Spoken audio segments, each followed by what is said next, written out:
Shalom bagi kita semuanya. Firman Tuhan untuk kita hari ini dari Yeskil pasal 14. Sesudah itu, datanglah kepadaku beberapa orang dari tua-tua Israel dan duduk di hadapanku. Maka datanglah firman Tuhan kepadaku. Hai anak manusia, orang-orang ini menjunjung berhala-berhala mereka dalam hatinya dan menempatkan di hadapan mereka batu sandungan yang menjatuhkan mereka ke dalam kesalahan. Apakah aku mau mereka meminta petunjuk daripadaku? Oleh sebab itu, berbicaralah kepada mereka dan katakan, beginilah firman Tuhan Allah.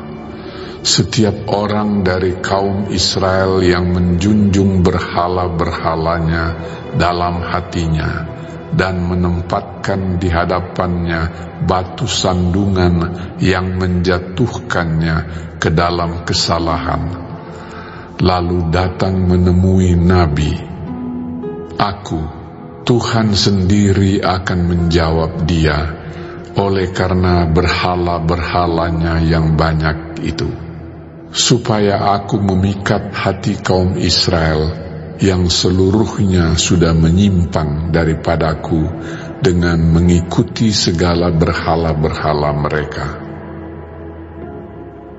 Oleh karena itu, katakanlah kepada kaum Israel, beginilah firman Tuhan Allah, bertobatlah dan berpalinglah dari berhala-berhalamu, dan palingkanlah mukamu dari segala perbuatan-perbuatanmu yang keji.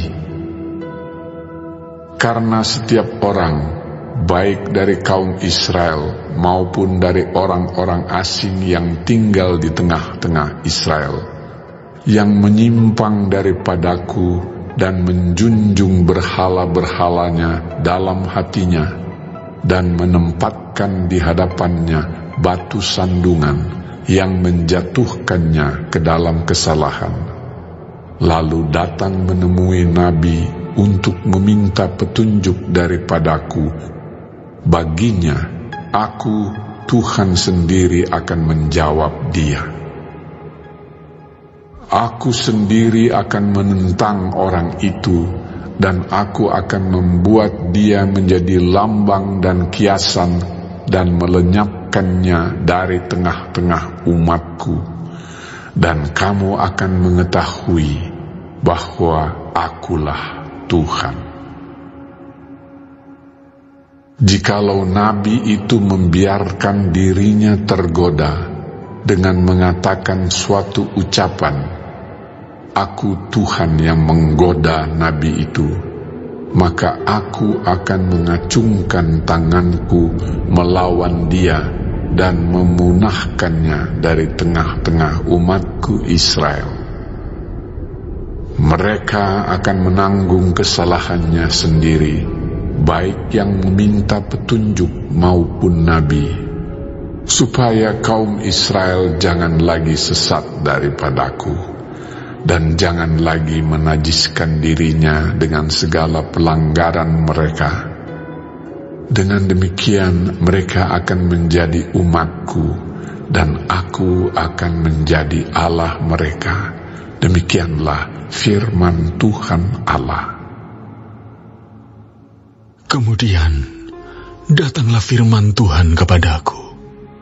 Hai anak manusia, kalau sesuatu negeri berdosa kepadaku dengan berubah setia, dan aku mengacungkan tanganku melawannya dengan memusnahkan persediaan makanannya dan mendatangkan kelaparan atasnya, dan melenyapkan dari negeri itu manusia dan binatang, biarpun di tengah-tengahnya berada ketiga orang ini, yaitu Nuh, Daniel, dan Ayub, mereka akan menyelamatkan hanya nyawanya sendiri karena kebenaran mereka.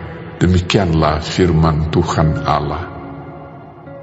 Atau jikalau aku membuat binatang buas berkeliaran di negeri itu, yang memunahkan penduduknya, sehingga negeri itu menjadi sunyi sepi, dan tidak seorang pun berani melintasinya karena binatang buas itu. Dan biarpun di tengah-tengahnya berada ketiga orang tadi, demi aku yang hidup, demikianlah firman Tuhan Allah, mereka tidak akan menyelamatkan baik anak-anak lelaki maupun anak-anak perempuan. Hanya mereka sendiri akan diselamatkan, tetapi negeri itu akan menjadi sunyi sepi. Atau jikalau aku membawa pedang atas negeri itu, dan aku berfirman, hai pedang, jelajahilah negeri itu, dan aku melenyapkan dari negeri itu manusia dan binatang. Dan biarpun di tengah-tengahnya berada ketiga orang tadi, demi aku yang hidup, demikianlah firman Tuhan Allah, mereka tidak akan menyelamatkan baik anak-anak lelaki maupun anak-anak perempuan, tetapi hanya mereka sendiri akan diselamatkan. Atau jikalau aku mendatangkan sampar atas negeri itu, dan aku mencurahkan amarahku atasnya, sehingga darah mengalir dengan melenyapkan dari negeri itu manusia dan binatang. Dan biarpun Nuh, Daniel, dan Ayub berada di tengah-tengahnya, demi aku yang hidup, demikianlah firman Tuhan Allah, mereka tidak akan menyelamatkan baik anak laki-laki maupun anak perempuan, melainkan mereka akan menyelamatkan hanya nyawanya sendiri karena kebenaran mereka. Ya, beginilah firman Tuhan Allah, jauh lebih dari itu. Kalau aku mendatangkan keempat hukumanku yang berat-berat, yaitu pedang, kelaparan, binatang buas, dan sampar atas Yerusalem untuk melenyapkan daripadanya manusia dan binatang.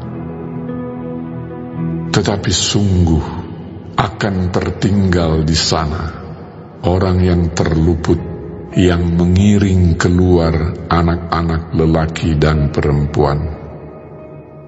Lihat, mereka akan datang kepadamu, dan kamu akan melihat tingkah laku mereka, dan kamu akan merasa terhibur tentang malapetaka yang kudatangkan atas Yerusalem. Ya, tentang segala-galanya yang kudatangkan atasnya. Mereka akan menghibur kamu kalau kamu melihat tingkah lakunya, dan kamu akan mengetahui bahwa bukan tanpa alasan kuperbuat segala sesuatu yang kuperbuat atas Yerusalem. Demikianlah firman Tuhan Allah. Yeskiel pasal 14 ayat 1-23 memberikan kita peringatan serius tentang kesetiaan kepada Tuhan dan konsekuensi dari penyembahan berhala. Ada beberapa pelajaran penting yang bisa kita renungkan dari audio Alkitab yang kita dengarkan hari ini. Yang pertama, berhala dalam hati. Tuhan menegur orang-orang Israel karena mereka menjunjung berhala dalam hati mereka. Ini bukan hanya tentang patung atau dewa-dewa lain, tetapi segala sesuatu yang kita tempatkan lebih tinggi daripada Tuhan dalam hidup kita. Bisa saja kekayaan, ambisi, popularitas, atau bahkan hubungan kita. Tuhan ingin hati kita sepenuhnya hanya tertuju kepadanya.